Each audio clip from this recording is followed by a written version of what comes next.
Hello, I'm Mae Trumata, and I'm from The Upcoming. Can you please give us a brief introduction into yourselves, your work, and of course, the upcoming film documentary, Girl State? Sure. I'm Jesse Moss, and this I'm is Amanda McBaine. Amanda, my partner in life and work. And we directed a film called Girl State, which is coming out on Apple TV on April 5th. It's the sibling, not a sequel, to a documentary we made called Boy State, which came out in 2020. Cool. And when you first made or finished Boy State, have you always planned on making a companion piece to it?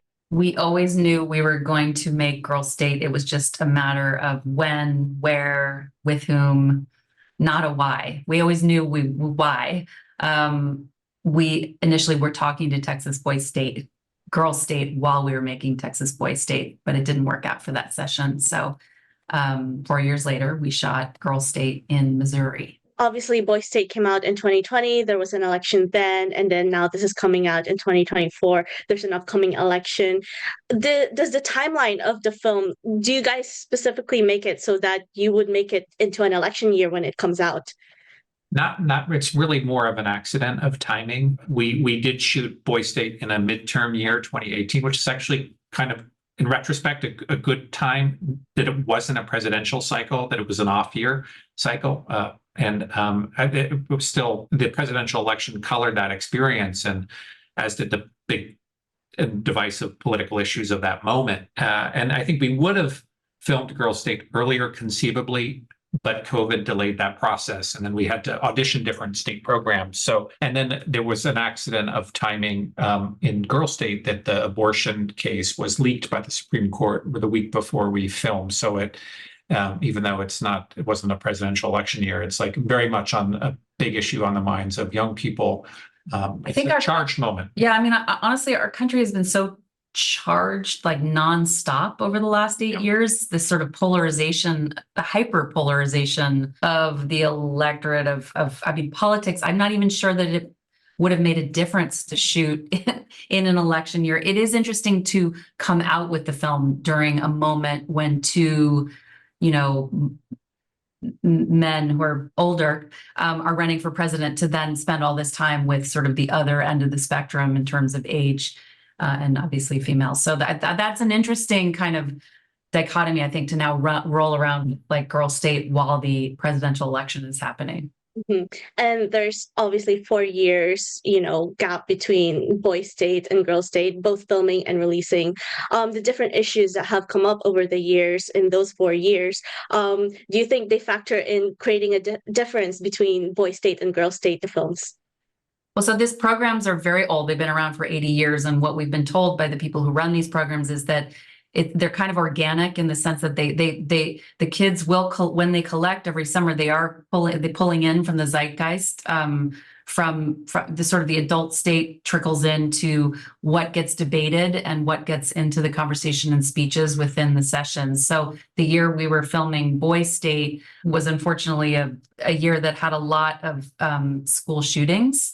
We knew going to Texas that guns were already going to be an issue, but then these school shootings, actually 2 weeks before the camp, there was one in Corpus Christi in Texas. So it was very close. And that subject, that hot potato subject, was very much on the mind and in conversation at Texas Boy State. Abortion was that hot button topic the year we filmed at Girl State, for reasons that, these are young women. Missouri is a state where there's a trigger law. So were Roe v. Wade to be overturned, it was going to immediately be illegal to have an abortion in the state of Missouri. So this was on their mind for sure. And is Girl State something that viewers can watch without the context of Boy State, or would you recommend watching both for a more fulfilling experience? I think viewers can come to Girl State having not watched Boy State. I think they might, after they watch the film, want to go back and visit Boy State to see how the films are similar but also different. They really do stand alone. I don't think you have to know anything about how the program works. So I think they're really either way, they're siblings that way. I think they really do. They stand apart but related. But I think they're also fun to watch and think about together. Definitely, they're in conversation with each other. So viewers who see both can be a part of that conversation. Cool. And, from a cast of hundreds of girls, was it difficult to narrow down whose voices you wanted to platform the most within the film? I wouldn't say it was difficult. It was fun. It was challenging. There was a lot of people we talked to, and that was interesting in its own way. Even if not, most of those girls we did not follow, but it was really wild to kind of like just visit with the teenagers of Missouri, and and how many of them actually, interestingly, don't identify as a Democrat or Republican. How many of them really want to a la carte their politics. I want a little bit of this, a little bit but that's not really available to you once you vote. So they were that was on the mind of a lot of those. So it's just interesting science, I guess, that somebody should do a paper on at some point. But to answer your question about the people we did follow, I think folks like Emily, within 1 second, I mean, we like to say it's like she chose herself. It was so obvious. It's like she chose herself, Toshi sort of chose herself. It just became so clear that they were passionate about government, knew their stuff politically, and we knew they were going to do well in the game of Girl State, but also that they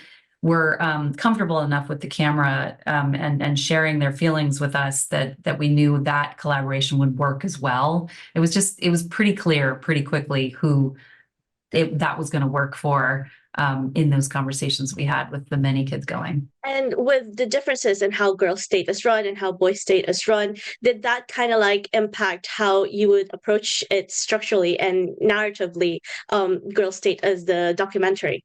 We were intrigued that Girls State was going to be held concurrently with the Boys State program for the first time in their history, their 80-year history. We were also sensitive, though, to wanting to give Girls State its due, its attention, to let that program be the focus of our story.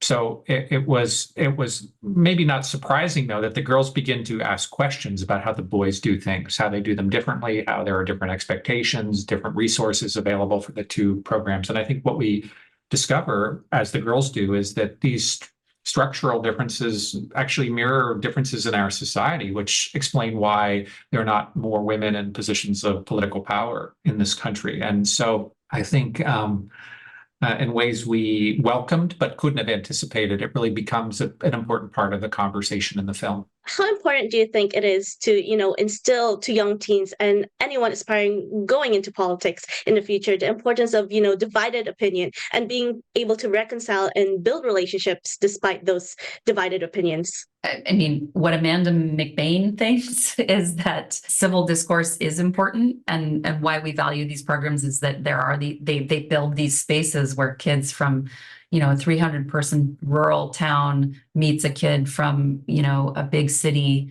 for the first time ever, and sometimes often their politics are very different, and they have to engage in thorny, uncomfortable conversations, but they're willing to. And they do build mutual respect and humanize one another, which can only happen or more likely happens in spaces where people are face to face in real life, right? Because you're also breaking bread together. You're also, singing Taylor Swift songs together. You're doing other things that help bridge the gap or bridge the divide or bridge the understanding. And the conversations tend to be more nuanced than maybe they would be online. So I think that those are valuable spaces.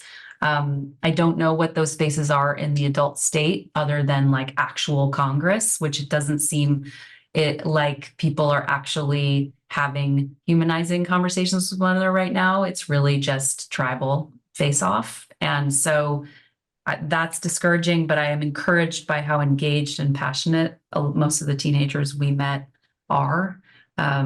They're fired up, and they know that the country has a lot of problems and a lot of progress to push forward. And these programs, Boy State and Girl State, they're pretty old-fashioned in a lot of ways, and they're trying to, step into the 21st century by diversifying the kids coming, by trying to get enough, to make the programs equal in the funding, and maybe even blend the programs so they're not gender divided. So there's a lot of progress still to be made, but I do see the value of the learn by doing, the meet in person, and at that age too, when people are still very open to connection and collaboration.